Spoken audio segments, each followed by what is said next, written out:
No hope. That's what the doctor said. Cold. Final. Like he was trying to rip the air out of the room. He said it right in front of her, too, like she couldn't still hear, like she wasn't still in there. And yet, that's when she smiled. Not a happy smile, not a sweet one, a smile like she'd just remembered a secret. And in that moment, I remembered one, too. My name is Thomas Whitaker, but most people just call me Tom. I'm 66 years old, retired postal worker, born and raised in Columbus, Ohio. And 3 months ago, I watched a doctor tell my wife she was going to die, and I watched her smile like she had the upper hand. You ever see a woman smile in a hospital bed after being told she won't leave alive? I have, and if you stick with me, I'll tell you why. But before I do, I want to ask, where are you watching from? Drop a comment below with your city and state. I read every one. It was a Friday morning when it happened. The room was quiet except for the soft beep of the monitors. Elaine, my wife of 42 years, lay in that bed like a statue carved from old stories in quiet pain. Stage 4 pancreatic cancer. It came out of nowhere. One day she was baking peach cobbler. The next she was curled on the bathroom floor saying she couldn't breathe. And now the doctor stood at the foot of her bed, holding a clipboard like it gave him authority over our fate. "I'm afraid we've done all we can," he said. And that's when she did it. That soft, crooked smile like someone who knows something you don't. I looked over at our daughter Diane. She was crying, trying not to let Elaine see. The nurse was already sliding forms onto the tray table. Hospice. Pain management. Prepare for the end. But I wasn't ready, because I knew something the rest of them didn't. Elaine and I, well, let's just say we weren't exactly ordinary folks. Back in '87, we bought a tiny house on Ridgeview Street. Paid for in full, thanks to an inheritance I never talked much about. Put it in her name, back when she insisted I was the one with the steady job and she needed to feel like she had something of her own. But what nobody in that room knew, not even Diane, was that just last year, we quietly transferred the deed back to me. And with that deed came a whole string of implications. Because, see, Elaine wasn't supposed to be here. She wasn't supposed to be the one in that bed. I was, and she knew it. So when the doctor said no hope, and she smiled like she'd just remembered something from a dream, I felt it, like a puzzle piece slipping into place. I leaned down close to her ear. "You want me to call him?" I whispered. She blinked once, slow, deliberate. That was her yes. 10 minutes later, I was outside in the hallway, calling a number I hadn't dialed in over a year. "Paul," I said when he picked up, "I need you to come to Riverside General. Bring the file." There was a pause. "Is she—" "Still here," I said, and smiling. I didn't have to say another word. He understood. When I walked back into that room, nothing had changed. The doctor was still standing there with his clipboard. The nurse still held her pen over the DNR form. But everything was about to shift, because 30 minutes later, the door opened, and in walked Paul Renner, my lawyer, my oldest friend, and the man who held the only key to the real story. Elaine turned her head slowly to see him, and for the first time in days, her lips moved. "About time," she whispered. And that's when the real story began. Paul Renner walked in like he owned the place. Tall, sharp suit, briefcase in hand, not one of those flimsy plastic ones either. Leather, worn, the kind of briefcase that looks like it's carried secrets through war zones. The doctor cleared his throat, said something about protocol. Paul didn't even look at him. "Are you her primary care physician?" "I'm her attending specialist," the man answered, suddenly unsure of himself. "Then you'll have no issue stepping outside while we go over private legal matters." The man blinked, looked at me, then at Elaine. She just smiled, and he left. Diane stood up from her chair, arms crossed. "Dad, what's going on? Why is Uncle Paul here?" Her voice was trembling, part fear, part anger. I pulled the visitor chair closer to Elaine's bed, sat down beside her, and opened the briefcase. Inside was a single red folder. "You remember when your mother and I bought that little cottage in Mason County?" I asked. "The one you never finished fixing up?" "Finished enough to make it a fortress," I said. Elaine gave the softest chuckle. Her laugh was barely air now, but it was still hers. I handed the folder to Diane. She took it with both hands, her fingers stiff like the paper might burn her. She opened it. The first page was a copy of a deed. The second, a notarized letter from Elaine, dated 16 months prior. The third, a trust agreement with Diane's name on it. The fourth, a sealed affidavit, handwritten. "Mom, what is this?" Elaine looked at her, eyes wet but focused. "Your father and we didn't build our life to leave it up to the court." Her voice was threadbare, like a whisper caught in the wind. "And we knew people change when there's something to gain." Paul stepped in. Everything in that folder was filed legally, signed, witnessed, and recorded. The home in Mason County was converted to a protected asset, placed into a trust with your name and your brother's contingent on care and visitation. "What?" Diane blinked. "What does that mean?" "It means," I said slowly, "your mother didn't want to be kept alive by machines, but she also didn't want to be thrown away quietly.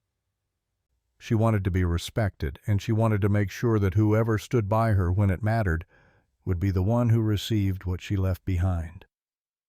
Diane's mouth fell open. Elaine closed her eyes, a tear slipping down the side of her cheek. She watched her own mother die in a hospice bed while her brothers squabbled over inheritance, I said. She made me promise, if the time ever came, if the vultures ever circled, she wanted someone to hold the line. Paul gently retrieved the sealed affidavit. "This letter," he said, "was written by Elaine 6 months ago when her first test results came back. She named names, listed who showed up, who didn't, who called, who didn't. If this letter is opened, the trust adjusts." Diane sank into the plastic chair. "I didn't know," she whispered. "That's the point," Elaine rasped, finally opening her eyes again. "You weren't supposed to know, not until you looked me in the face and made a choice." The room was quiet now. Even the machines seemed to hum softer. "Your mother," I said, taking her hand, "is not giving up. She's playing chess. And what she's got left ain't money. It's power. The power to decide who stood by her when it mattered and who didn't." Paul put the documents back in the case. "I'll be back tomorrow," he said. "Bring whoever you need, but know this. What's in here isn't just paper. It's her voice, and it carries legal weight." Elaine smiled again, barely, but this time it looked like peace. And I knew that despite the doctor's words, there was still a game to be played. And my wife? She'd just made her first move. The hallway outside Elaine's room was quiet. The kind of hospital quiet that isn't really silence, just absence. A distant cough, the hum of fluorescent lights. Somewhere down the corridor, a nurse's shoes squeaked. Diane left around 9. She didn't say much. She kissed her mother on the forehead, nodded stiffly at me, and walked out with the red folder clutched like it was full of dynamite. She didn't ask questions, didn't argue, but her silence spoke louder than any protest could have. I sat by Elaine's bed, holding her hand. She drifted in and out of sleep, her breathing shallow, lips dry. Outside the window, the city lights shimmered like they were trying to stay awake for her. I thought it would be a long, still night. But just after midnight, someone knocked on the door. Not a nurse, not a doctor. It was Mark, my son. The one who hadn't spoken to Elaine since the Thanksgiving fight 5 years ago. The one who didn't call when she got diagnosed. The one we still waited for, until we stopped. "Dad," he said, stepping in, eyes puffy, voice low. I stood up, not knowing whether to hug him or throw him out. He looked at his mother, barely a shadow of the woman he remembered. He took a step closer, then another. Finally, he reached out and touched her hand. "Hi, Mom," he said. "I'm here." Elaine stirred, eyes fluttering open. When she saw him, her mouth twitched. Not quite a smile, not quite anything. Just the ghost of a mother remembering her child. "I didn't know it was this bad," Mark said. "Nobody told me." "You stopped picking up the phone," I said quietly. He winced. "I'm sorry." There it was. Too late. But still, there it was. He pulled a chair close, sat down, and looked at her like she was made of porcelain. Then his eyes flicked to the red folder on the tray table. "What's that?" he asked, too quickly, too casually. "Legal stuff," I said. "Can I see it?" I picked it up, set it in my lap. "Not tonight." He leaned back, but I saw the flicker in his eyes. Recognition? Curiosity? Fear? "Did Diane tell you I was coming?" he asked. "No." He nodded slowly, as if weighing something. Then he said, "You know, I talked to her. A few months ago, we met up. Things were tense, but she mentioned some kind of document Mom had been working on. Something about the house in Mason County. I didn't think anything of it then." I didn't respond. Mark looked at me long and hard. "Is this about the trust?" he asked. "Am I still in it?" I stared at him, and in that moment I saw not my son, but a man counting coins in a dying woman's presence. Elaine stirred again, her voice like sandpaper. "Mark." He turned instantly. "I'm here, Mom." She blinked, struggling to form the words. "Why now?" It hit him like a slap. He blinked. His mouth opened, then closed again. "I didn't want to believe you were this sick," he said. "I thought you were exaggerating. I didn't think it was real." A tear slipped from the corner of her eye. Whether it was grief or disappointment, I couldn't tell. He held her hand tighter, but she was already drifting back into sleep. He looked at me again. "Am I in the trust, Dad?" I stood up slowly. "You're in the room. That's what matters right now." But the truth, I didn't know anymore. I didn't know what Elaine had written in that sealed affidavit. I didn't know who she still trusted, and neither did Mark. And that uncertainty, that flicker of not knowing, was going to burn in him all night. I wasn't planning to find the letter. I had only gone home to grab a change of clothes, Elaine's robe and her favorite pillow, the one with the faded daisy print. But when I opened the window seat in our bedroom to get her slippers, I saw it, tucked under the old sewing box, white envelope, my name written in her hand. No date, no stamp. Just 5 words scrawled across the top. "If I can't speak." I didn't open it right away. I sat on the edge of the bed, holding it like it might bite. Outside, the wind rattled the windows. Inside, the house creaked in that familiar, lonely way that houses do when they've been waiting too long. I tore the flap slowly, unfolded the paper, and I heard her voice in every word.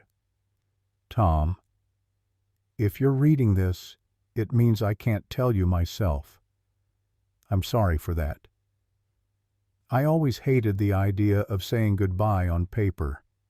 But I've seen what silence does to families. I won't let mine end in confusion. So this is the truth. I gripped the edges of the paper. First, about Diane. She's angry at me. Not for anything I did, but for what I didn't.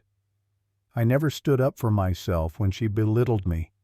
Never corrected her when she acted like she was in charge. I thought letting her lead would give her confidence, but I realize now I just let her grow entitled. She doesn't understand what sacrifice looks like, but maybe she will. Someday. My throat tightened.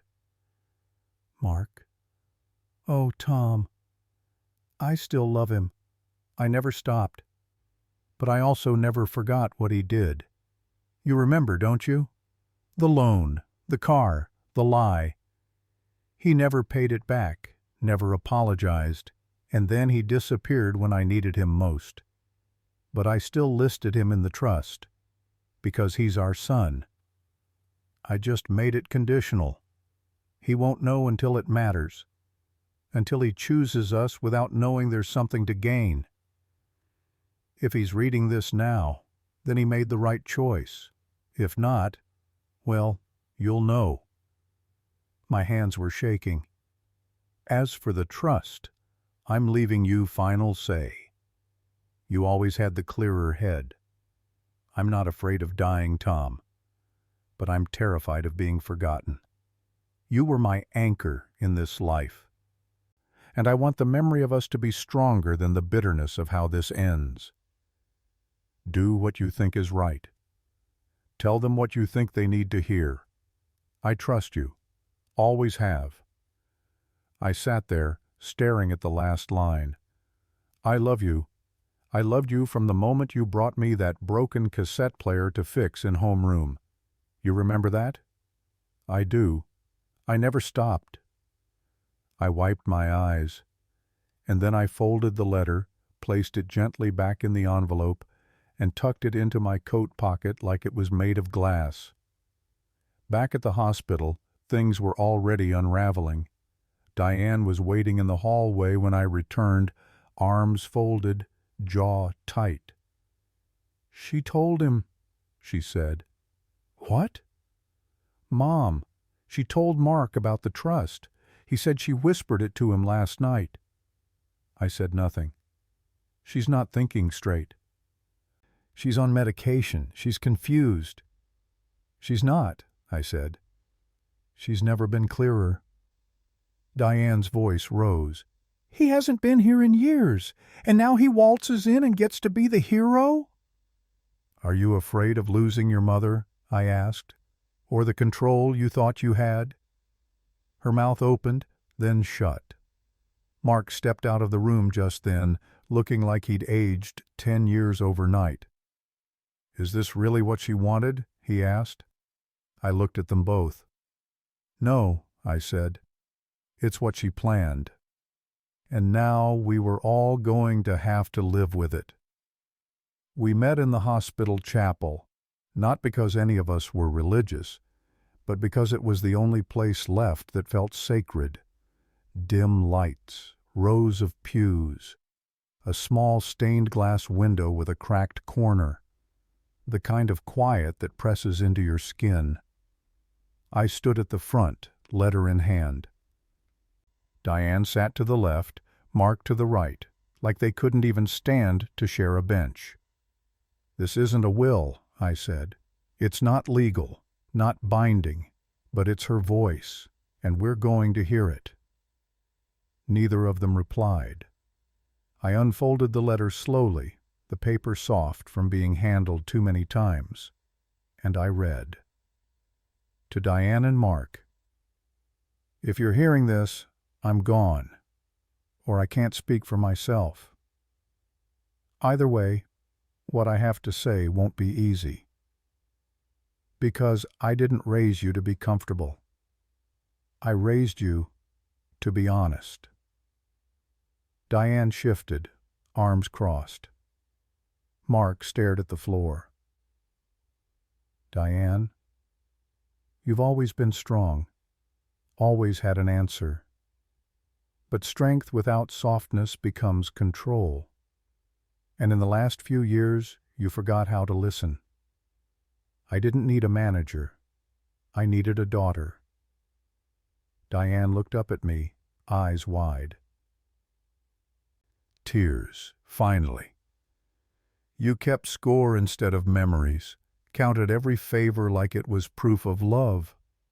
But real love doesn't need receipts, it just shows up. You showed up when it was convenient, when it fit your calendar. I noticed.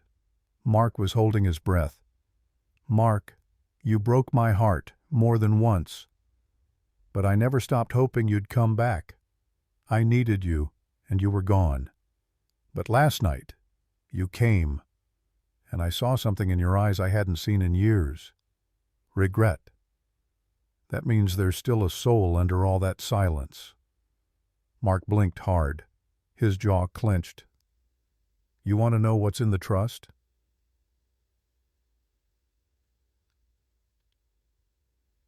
It doesn't matter. What matters is what you did when you thought it was already lost.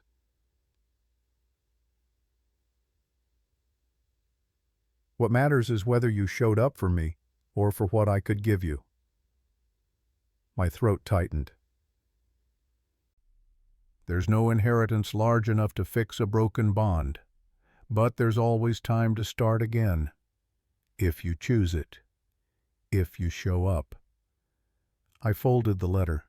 Neither of them spoke. The room was still, like the breath had been sucked out of it. Diane finally broke the silence. She hated how much we fought. I nodded. She told me once, Mark said, that love isn't loud, it's consistent. I let those words hang. Elaine didn't write that letter to scold you, I said. She wrote it so you'd stop hiding behind excuses. She wanted a family, not factions. Diane wiped her cheek. Mark looked at me. Is it too late? He asked. I looked at him, then at Diane. That depends on whether this was just a meeting or a turning point. And then I stood, because I had said all I could say. The rest was up to them. As I walked back toward Elaine's room, I didn't know if they'd follow. I didn't know if the damage could be undone, but I knew she would have been proud, because for the first time in years, we weren't pretending. The alarm went off just after 5 o'clock a.m. I had dozed off in the plastic chair, Elaine's hand still in mine. When the beeping started, I jumped. Then the code was called. Code Blue, room 314. That was us. Nurses rushed in. One pulled me back by the shoulder. Sir, we need space. I stumbled into the hallway, heart pounding. Through the glass, I saw them. 2 nurses, a resident, a crash cart. Elaine's body limp, her skin pale. She looked like she was already gone. I pressed my hand to the window. No, I whispered. Not yet. One of the nurses froze. She'd seen the DNR. But something was off. She waved over the attending. They talked, gestured, confusion. And then I remembered. Elaine hadn't signed the updated form. We talked about it just days before. She said, "Maybe not yet, Tom. I want to see how next week goes." But next week never came. So now the doctors were in limbo. Legally they could intervene, and they did. Chest compressions, epinephrine, oxygen. I watched my wife's chest rise and fall under hands not her own, and all I could do was pray.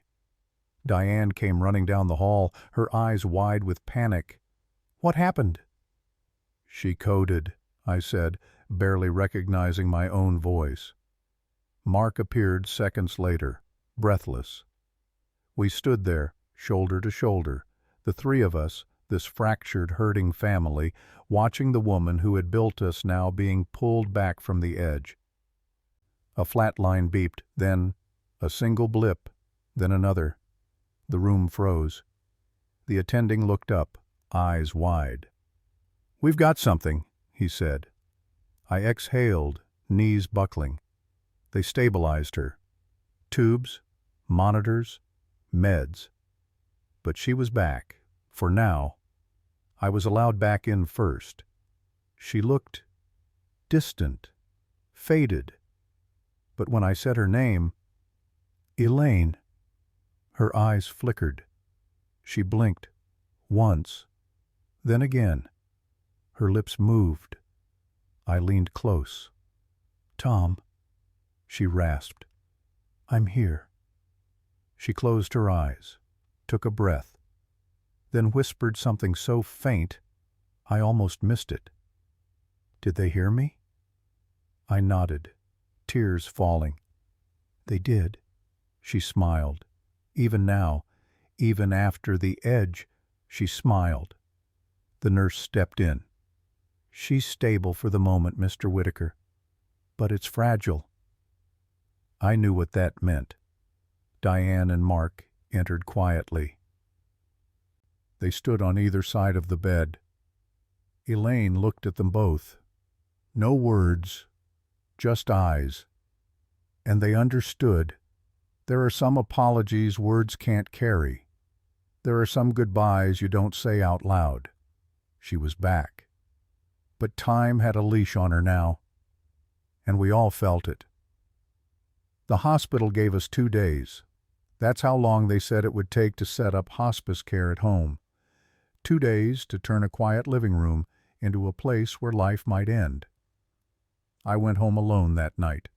Not because I wanted to, because Elaine asked. "Fix the pillows," she said with that dry humor I missed, "and hide the good whiskey." I smiled, but when I walked through our front door, that smile faded fast.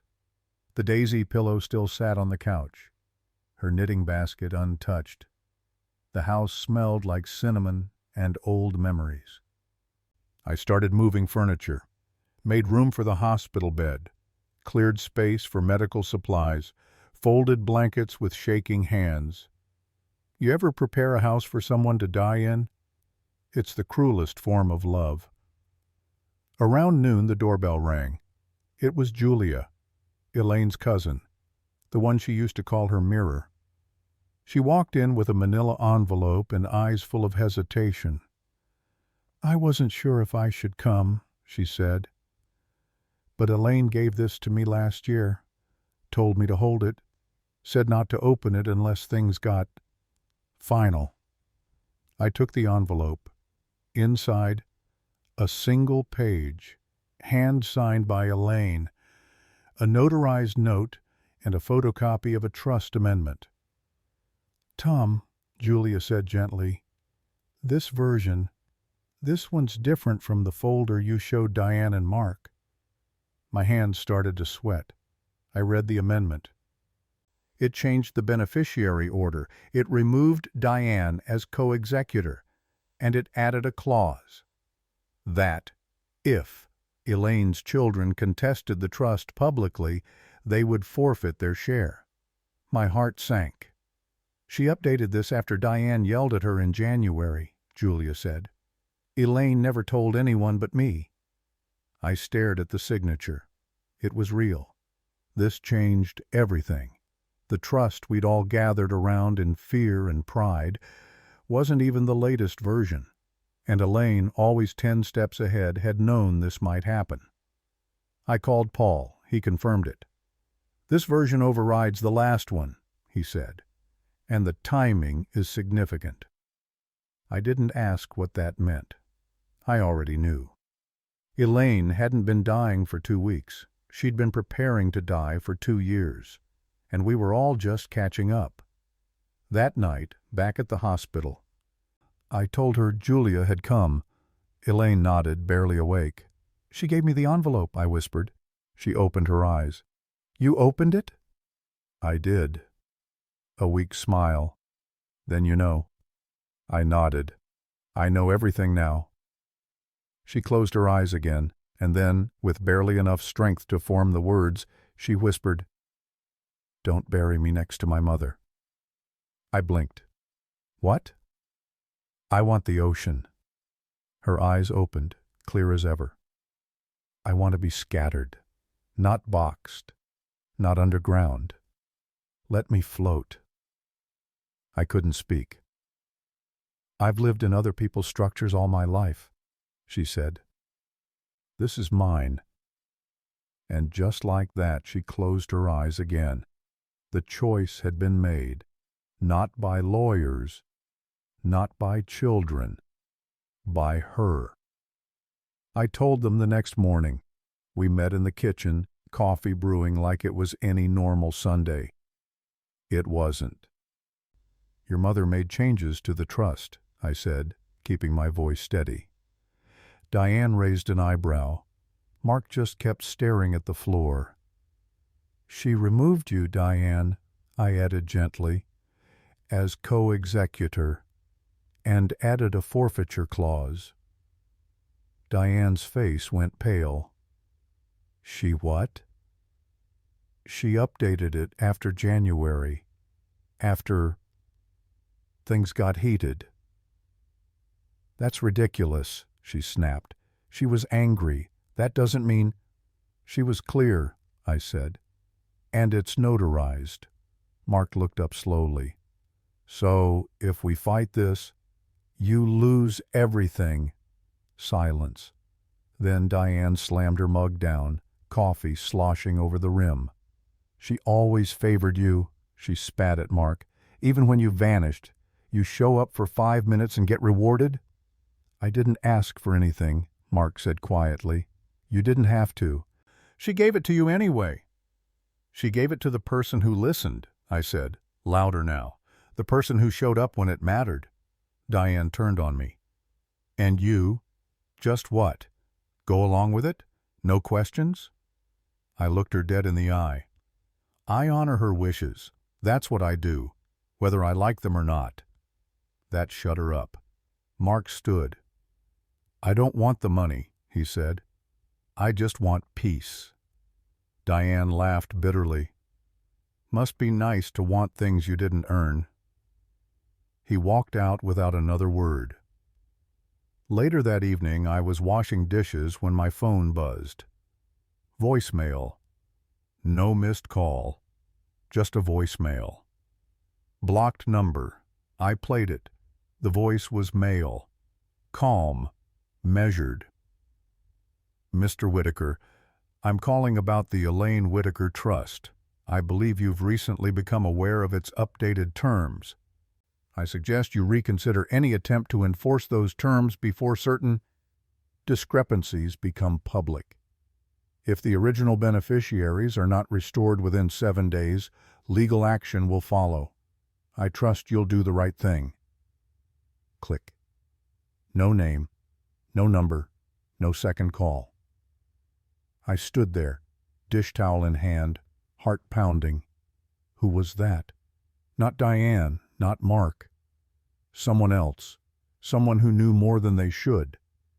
I checked the door. Locked. Checked the windows. Nothing. I called Paul.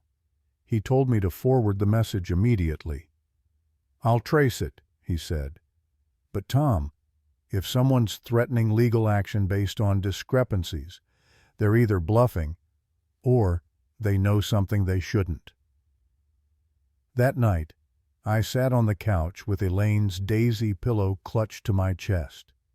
And for the first time since this all began, I felt fear, not of losing her, but of what might come after. Graham Ellis, Paul said on the phone the next morning. That's who left the voicemail. I hadn't heard that name in over 20 years. He's still around? I asked, stunned. Lives in Pittsburgh. Owns a couple real estate properties now. Claims he was once promised a share of Elaine's trust. Said he had a handshake agreement. I laughed, but it came out bitter.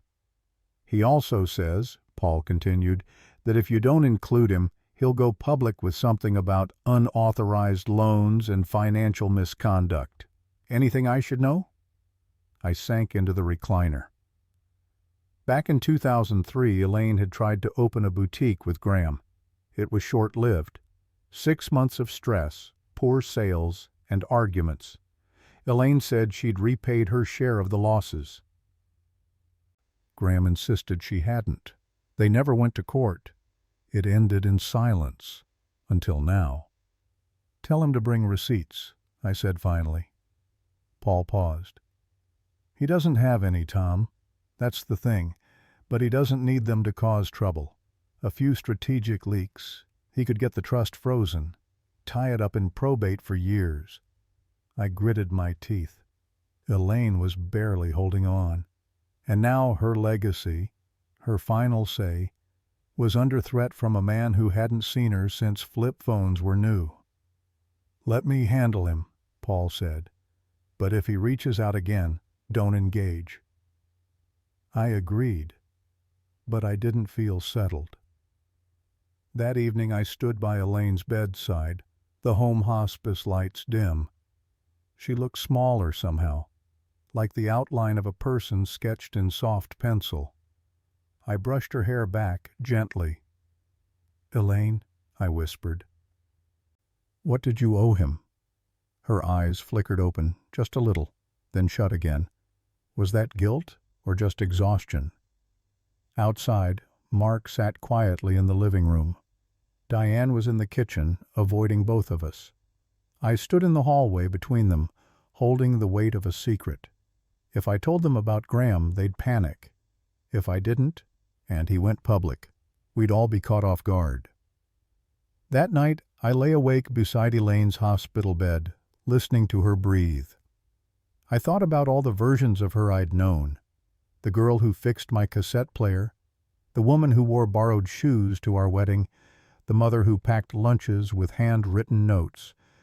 And I wondered, had I ever really known all of her, or just the parts she'd let me hold? The voicemail replayed in my mind, the envelope from Julia, the amended trust, so many moving parts, so many pieces of her scattered, and I began to wonder, what else had she never said?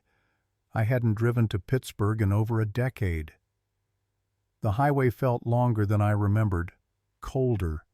Graham lived in an apartment above a real estate office, the kind with fake plants in the windows and "We Buy Houses" signs taped to the glass. He opened the door in a cardigan and slacks, like we were meeting for coffee, not war. "Tom," he said, "I was wondering when you'd come." I stepped inside. The place smelled like cedar and something stale. Papers were stacked on every surface, and on the wall, a framed photo of Elaine, not recent, early 2000s, her hair longer, her smile tired. "What is that?" I asked. "Photo I took," he said. "Back when we were close."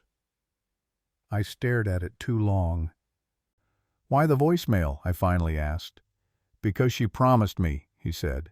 "Not just money, a return, for what I gave up." "And what was that?"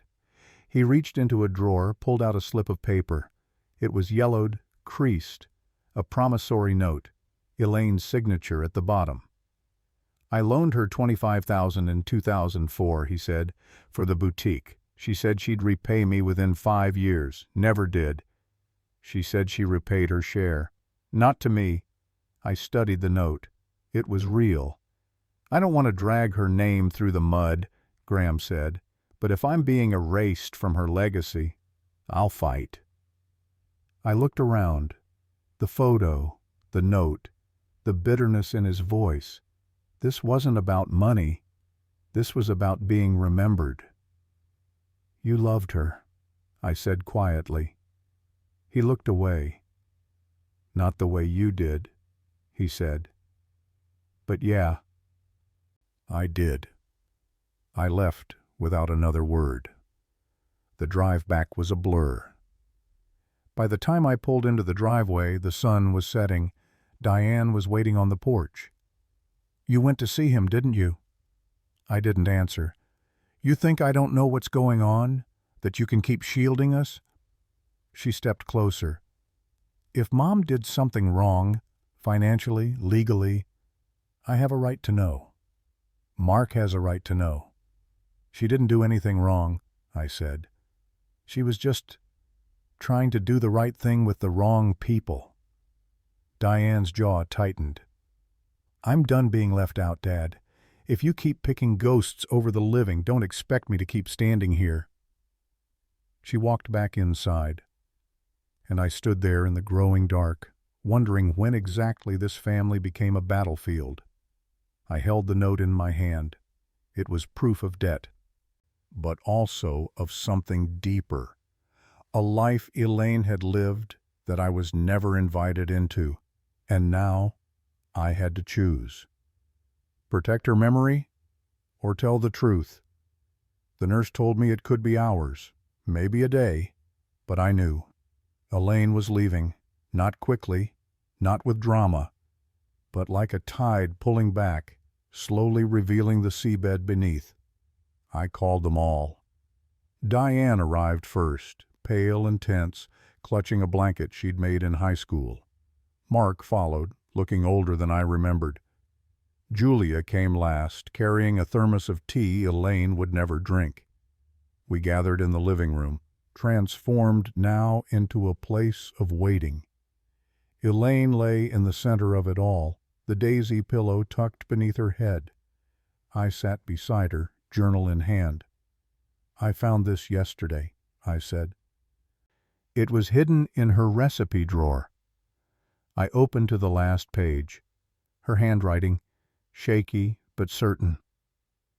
"If they're together, read this to them. Don't protect me from the truth. Let it hurt. Let it heal."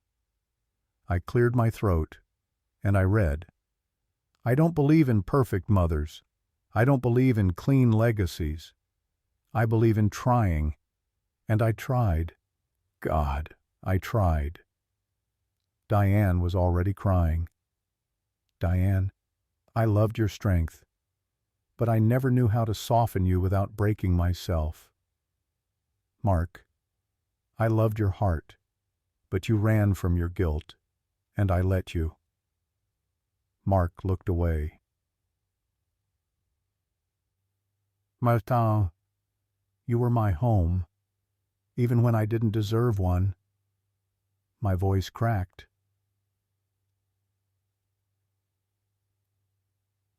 "There were things I hid, not because I didn't trust you, but because I didn't trust myself to explain them without ruining what we had. I made mistakes, financial ones, emotional ones. Graham was a mistake, but he was also a lifeboat when I felt like I was drowning. That doesn't mean I loved him. It means I needed someone, and you were too proud to see me drowning." The room fell still. I never wanted to leave a mess, but I also never wanted to live half-truths. Let the truth rise, let it all rise, and then let me go. I closed the journal. Elaine's breath was shallow, then slower, then gone. We sat in silence, 4 people tied by blood and pain, listening to the quiet where her breath used to be. No one spoke. No one moved. Even the house seemed to exhale. Later, after the nurse confirmed it, after the body was taken, after the sun went down, I checked my phone. A message from Paul. "We've been served." Graham's attorney filed a claim against the trust. So it begins, I thought. The war Elaine tried to prevent. And now it would fall to me, to us, to protect what she built, even if it meant watching it be torn apart. Paul spread the paperwork out across our dining table. Trust documents, filing timelines, witness statements, notarized amendments. "This is going to court," he said flatly. "Graham's filing isn't just a nuisance, he's got a strategy." I rubbed my temples. He slid a paper toward me.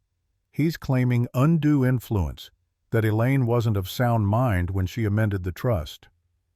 I stared at the page, at Graham's smug little claim, at the gall of it all. She was more lucid that day than I've ever seen her, I muttered. Paul nodded. Doesn't matter. If he creates enough doubt, the court freezes everything. Diane stood in the doorway, arms crossed. I want to see the documents, she said. Paul hesitated, looked at me. Give her the folder, I said. She sat down and started flipping through them. I still don't understand why Mom didn't just tell us, she said. Because she knew how we'd react, I answered.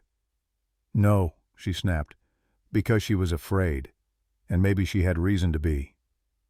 Mark didn't say anything, not until later that night.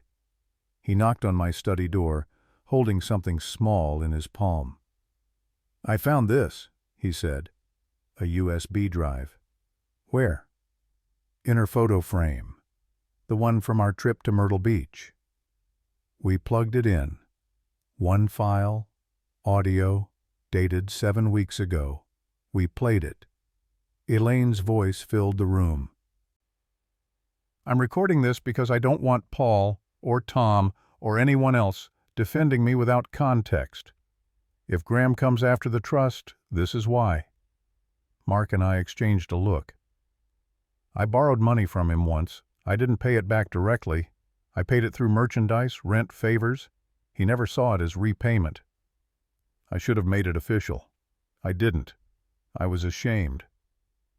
But I did not owe him in the end. Not legally, not morally. My hands were shaking. Tom, if you hear this, I'm sorry I didn't tell you sooner. I was afraid you'd stop seeing me as the woman who made your life better. But I never cheated. I never betrayed you. I just didn't want to be the burden I felt like I was becoming.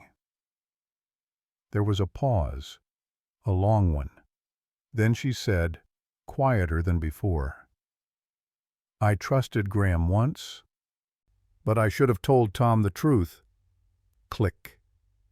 The recording ended. Mark sat back in his chair. That changes things, he said. Everything, I replied. We now had proof, not of money, not of legal documents, but of intention. Elaine's voice, her words, and that could win the case, or break us even more. Paul listened to the recording twice, then sat back, lips tight. It's compelling, he said. Emotional, human, clear. Is it admissible? I asked. He nodded. Under Ohio law, if we can prove it's her voice and the timestamp lines up, yes. I stared at the laptop screen, frozen on the waveform of Elaine's voice. Mark stood behind me. She told the truth, he said. That should count for something. I didn't answer, because I knew it wasn't that simple. That night, Diane called. Her voice was tight, clipped. Graham's lawyer contacted me. I gripped the phone harder. What did he say? He offered me a deal. If I testify that Mom wasn't of sound mind when she changed the trust, he'll guarantee I get my original share. I didn't speak. Dad, she said, that money could help Jenna through college, you know that. I know. And if I say no, I walk away with nothing. I closed my eyes. What did you say to him? I told him I needed to think about it. Silence. Then, I don't want to be the villain in Mom's story, she said. But you'd rather not be left out of it, I replied. The line went quiet. Good night, Dad. Click. The next morning I sat on the porch with Mark. The fall air was crisp, the kind Elaine used to say felt like clean laundry. She's going to say yes, isn't she? I asked. Mark didn't look at me. She wants to believe Mom made a mistake, because it's easier than believing Mom saw her clearly. I rubbed my eyes. This family is breaking apart, one clause at a time. She tried to keep us together, he said. She also lied, I replied. He looked at me then, really looked. Do you love her less because of that? I didn't answer, because I didn't. And maybe that was the problem. Later that day, Paul called with the court date. 1 week from now, Graham was pushing hard, and Diane hadn't responded to his offer yet. I stood alone in the hallway where Elaine's voice had once filled the walls. I thought about the woman I married, the mother she became, the secrets she carried, and I asked myself, would honoring her truth destroy the rest of us, or finally set us free? The courthouse was colder than I remembered. Tile floors, oak benches, the smell of paper and coffee and fear. Paul prepped us in the hallway. Let the evidence speak. Don't interrupt, don't emote. Let them be the villains if they choose to be. I nodded. Mark sat silently beside me, hands clasped tight. Graham entered with 2 attorneys. No eye contact, no nod, just confidence, polished and loud. The judge was older, stone-faced. She didn't smile once. Graham's lawyer opened with a clinical tone. Mrs. Whitaker, while a brilliant woman, was vulnerable, terminally ill, influenced by grief, medication, and unresolved family conflict. I wanted to stand, to shout, but I stayed seated. Paul followed with our defense. He presented the notarized amendment, the journal entry, and then, finally, the voice recording. Elaine's words played out loud in court. Not just evidence, a haunting presence. People cried. Even the judge shifted. But none of it mattered as much as what came next. Ms. Diane Whitaker, please take the stand. She walked up slowly, eyes cast downward. Paul asked her to describe her mother's mental state during the final months. She was clear, Diane said. Too clear sometimes. Murmurs rippled behind us. Did she ever express confusion, delirium, contradictions? Diane shook her head. She remembered everything, even things I'd forgotten. And the day she amended the trust? Diane hesitated. I held my breath. She knew what she was doing, she said quietly. The room froze. The opposing counsel stood, surprised. Ms. Whitaker, just last week you said, I changed my mind, she snapped. No, I grew up. The judge raised an eyebrow. Diane's voice cracked. She didn't cut me out because she was confused. She did it because I made her feel small. And the truth is, I probably deserved it. I felt my eyes sting.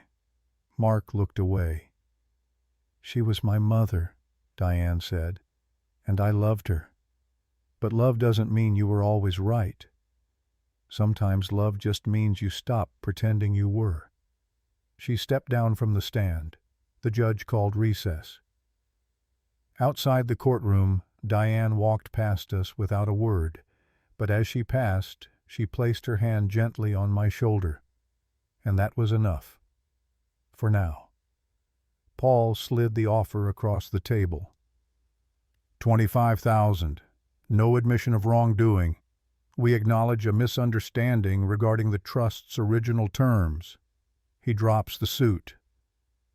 I stared at the paper. Mark leaned back in his chair. It's not worth dragging this out, he said. Mom's gone. The money won't bring her back. And letting him rewrite her story? Paul asked. Is that worth it? Diane sat by the window, arms folded. I'm not saying a word, she said. You all made your choices. You can live with them. Silence. I took the offer and went home. Didn't sign it. Didn't tear it up either. Instead, I drove to the lake. It wasn't the ocean like Elaine asked, but it was close. The day we scattered her ashes, the wind blew gently. The sun filtered through clouds just enough to feel like a blessing. Now, I stood at that same bluff. The water was still, and for the first time in weeks, I let the quiet come. "Tell me what to do," I whispered. Of course, no answer came, but I remembered something she once said. Not in a letter, not in a journal. Just one of those throwaway lines people forget, unless you're listening. Justice is only noble when it makes room for mercy. I stayed there for a long time, long enough to feel like she might be listening, long enough to let go of my pride. I drove home, sat at the kitchen table, and called Paul. "Tell them we'll settle," I said. "But no lies, no apologies, just a statement that we fulfilled her wishes. And the money? I'll pay it, from my share." He was quiet a moment. "She'd be proud of you," he said. I didn't answer, because maybe. But maybe she'd also be furious. Later that night, Diane texted me. No words, just a photo of that blanket she'd brought to Elaine's deathbed. It was draped over her couch. Under it, a copy of Elaine's journal. She was reading it.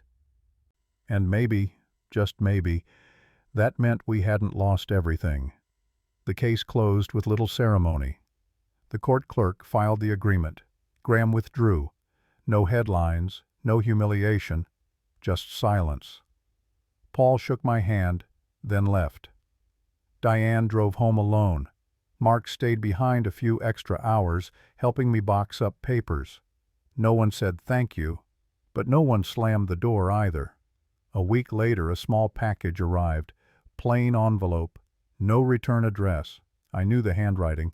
Inside, a letter, folded once, cream paper. Elaine's script, still elegant, even in decline. "Tom, if you're reading this, the battle is over, or maybe it never really began." My chest tightened. I didn't want this to be the last thing you remembered me for. Lawyers, paperwork, secrets. I sat down, read slower. "I know the journal changed things. I know it helped them understand me, maybe even forgive me. But here's what I'm asking. Burn it. Don't let my past become their inheritance." I stopped breathing. "There are pages in there no one's seen. Not even you. Pain, rage, shame. Things I wrote not to be remembered, but to survive. Let the words live in you if they must, but don't let them haunt our children. They've already carried enough of me." She signed it. "Love, always, Elaine." I stared at the fire pit outside. The journal was still on my shelf, its spine cracked, corners folded. Read, loved, grieved over, and yet unread in the deepest way. I called Mark, told him about the letter. He didn't speak for a while. Then he said, "If you burn it, I understand. If you don't, I'll never ask to see it again." I didn't call Diane. She wouldn't beg. She'd just hate me quietly if I chose wrong. That night I held the journal in my hands. Elaine's scent still clung to it, lavender and old paper. I walked outside, lit the fire. The wind was low, the stars dim. I held the book over the flames, paused, and asked the one question that had haunted me since the day she died. Was love about remembering all of someone, or knowing when to let them go? I burned it, not all at once, one page at a time. At dusk, while the world quieted down enough to let memory pass peacefully, I read the last line before each page turned to ash. Some were tender, others so raw I had to look away. But I kept her promise, and in doing so, I felt her finally loosen from me, not disappear, but soften. 2 days later, Mark stopped by with coffee and no expectations. We sat on the porch in silence. When he left, he patted my shoulder. It meant more than any speech. Diane came next. She didn't knock, just walked in like she used to. "I made apple pie," she said. We ate without talking about trust funds or lawyers. Later, she lingered in the living room, fingers running along Elaine's favorite vase. "I don't know what I'm supposed to feel," she said. "You don't have to know," I replied. She nodded. The air between us wasn't fixed, but it was breathable. Then, 3 days later, a letter arrived. A soft pink envelope, handwritten. No return address. Postmarked 6 months ago. Addressed to Miss Jenna Whitaker, my granddaughter. I called Diane. "Come over," I said. She arrived within the hour, Jenna in tow, still in her college sweatshirt. "What is it?" Jenna asked, sitting across from me. I handed it to her. She opened it slowly. Inside, a folded letter and a small photo. Elaine holding baby Jenna on the porch swing, both of them laughing. Jenna read the letter aloud, her voice small but steady. "Dear Jenna, if you're getting this, it means I'm no longer around to give unsolicited advice in person. Consider this your official graduation from family silence." Diane covered her mouth.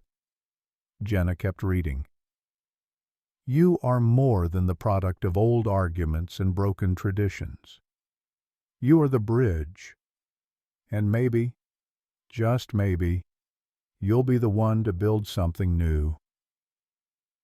There's no money in this envelope, no secrets. Just this photo and this truth. You were the only one who made me believe we might get it right next time." Jenna folded the letter with tears in her eyes. Diane turned to me. "She wrote everyone else letters, didn't she?" I nodded. "But she only mailed one." Jenna slipped the photo into her pocket. "Can I keep it?" "Of course," I said. She smiled, small, sad, but real, and in that smile I saw something I hadn't seen in a long time, a future. We didn't print a program. Elaine would have hated that, just a handwritten sign near the path.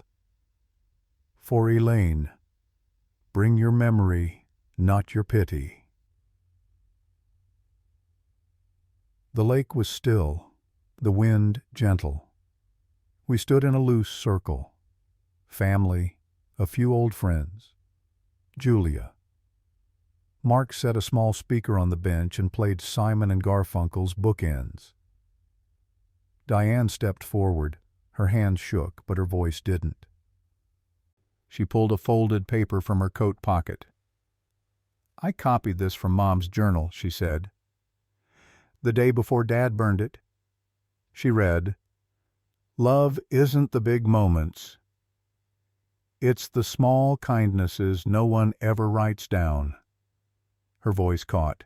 She folded the paper, walked back without another word. Jenna tossed a handful of wildflowers into the water. "They smell like her kitchen," she whispered.